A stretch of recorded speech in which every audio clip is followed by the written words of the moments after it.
Ang Ginoo mitubag kang Hob. Unya diha sa Bagyo miingon ang Ginoo kang Hob. Kinsa ka man nga magduha-duha sa akong kaalam, nagpakita ka lamang sa imong pagkawalay alamag, barug o pagpakalalaki. Tubaga kining akong pangutana kanimo. Diin ka man pagbuhat sa akong kalibutan. Kung daghan kag nahibaluan, suginli ako niini. Kinsa may nagbuot sa gidakon sa kalibutan. Kinsa may naglatid niini.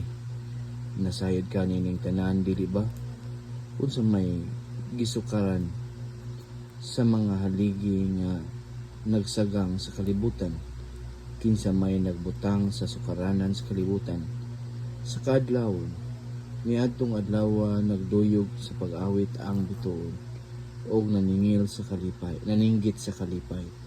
Ang mga langitong binuhat, kinsa may nagtakop sa mga gangaan aron pagpugong sa dagat, sa dihang may buhagay kini gikan sa kahiladman sa yuta. Ako ang nagpandong sa dagat, pinaagi sa mga panganod o giputos ko kini sa kangitngit. Gibutangan ko utlanan ang dagat o gialihan ko kini o gitangkahan ang mga ganghaan. Giignan ko kini dinhi karagayod kutob. Anhi ra kutob ang dagko mong mga balod. Hob, nakapasubang ka na ba sa adlaw? Nakasugo ka na ba sa kadlawon aron mahimong banag-banag? O nakapakurog sa mga dautan aron sila manggula sa ilang mga taguhanan? Ang kahayag sa adlaw mupadayag sa kabungturan o kawalugan sama sa pinilan sa bisti.